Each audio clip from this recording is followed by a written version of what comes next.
O grande momento da vida brasileira, em se tratando de esporte, é a Copa do Mundo. E não tem como a gente não tirar um espaço para acompanhar, para falar, para dar opiniões. A seleção brasileira, ela passou por mais ou menos 2 anos de um ostracismo, uma coisa terrível, uma desmoralização total, né? Porque se a gente for buscar a história da seleção, como eu acompanhei a maior parte da seleção, da história da seleção brasileira, nós não merecíamos o castigo que tivemos em 2014. Basta lembrar que sempre nós fomos a única seleção do mundo a participar de todas as Copas. E nunca demos um vexame tão grande como demos em 2014. Nós tivemos derrotas terríveis, mas não humilhantes. Perdemos de pé, de cabeça erguida, mas nunca tínhamos sido mundialmente desmoralizados como fomos em 2014. E eu vou lembrar para vocês, sempre fomos campeão, tanto prova que somos pentacampeão.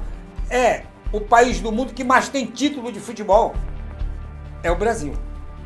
Porém, nós tivemos, como disse, na Copa de 1950, disputada no Brasil, a final foi no Maracanã, com 200 mil pessoas. Naquela época, não tinha negócio de bombeiro, de polícia militar, não tinha negócio de arena. Era 2 andares o Maracanã. 3, o da geral, né, onde ficava a turma ali, ficava, Deus do céu, ficava quase 100 mil pessoas na geral. Aí vinha a arquibancada, que é o pessoal mais ou menos, né, e por último as cadeiras cativas, cadeiras numeradas, né, onde fica a turma que tem mais, a turma endinheirada. Pois bem, o Brasil, que vinha de uma goleada, estupenda goleada, em cima da seleção francesa, só me engano, foi 5-1, e aí foi para enfrentar o Uruguai, que havia perdido, já tinha uma derrota na competição.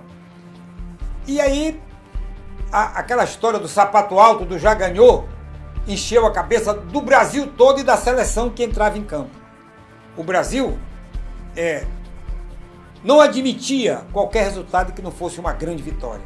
Era uma seleção espetacular, com Ademir, o Queixada, era um cara, era um segundo Pelé, né? Uma seleção, uma baita de uma seleção, naquela Danilo, que era do Vasco da Gama, um dos melhores cabeça de área. Então, para surpresa, o Brasil fez 1-0, festa, aí a seleção do Uruguai empata e faz 2-1, uma virada no segundo tempo, num chute pela direita, despretensioso, do ponta-direita, Guia.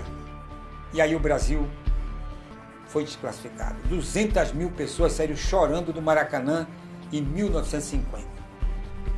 Depois, nós tivemos uma outra grande decepção, que foi a seleção de 82, lembra? 1982, Zico, Falcão, Sócrates, era Júnior, era uma seleção, Éder, como o Brasil, não era o Brasil, era o mundo que dizia, encantou o mundo, essa seleção é a campeã, merece ser campeã do mundo.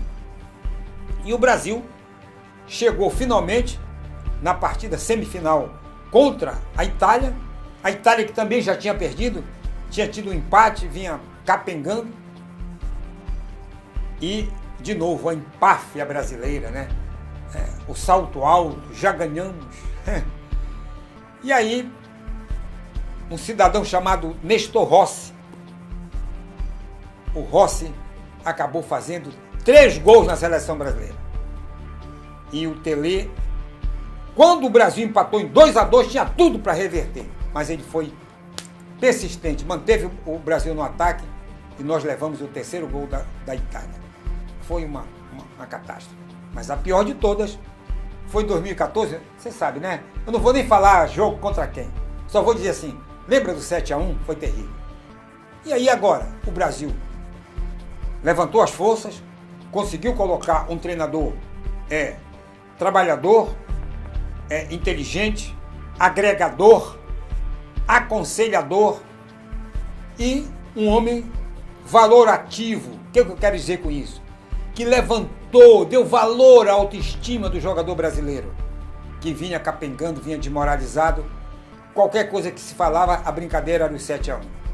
E aí classificou o Brasil, fez uma seleção forte, o torcedor voltou a ficar na frente da televisão, que é o mais importante. Hoje o brasileiro se sente seguro de olhar o Brasil na televisão, porque ele viu que é um time diferente, um time de brio e que pode não ser campeão. Eu sou sincero, pode não ser campeão. Não estou dizendo aqui que o Brasil já é campeão. Não, pode não ser. Mas que é um time competitivo e que vai chegar, tenham todos a certeza. O time brasileiro vai chegar. Não sei se campeão ou vice, mas chega entre os 4. Ele chega na semifinal e aí, né, vamos ver, como eu sempre digo, quem tem garrafa seca para vender. Tomara que seja o Brasil. Mas eu quero convidar você, é importante, aí embaixo agora, você coloca a sua opinião, né, dê a sua opinião. O Brasil, você confia no Brasil? O Brasil chega à final?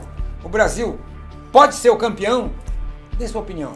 Ela é importante nesse momento. Vamos fazer aqui, né, essa coleta, né, de opiniões para saber se nós de Santarém estamos confiantes que o Brasil seja ex-campeão do mundo.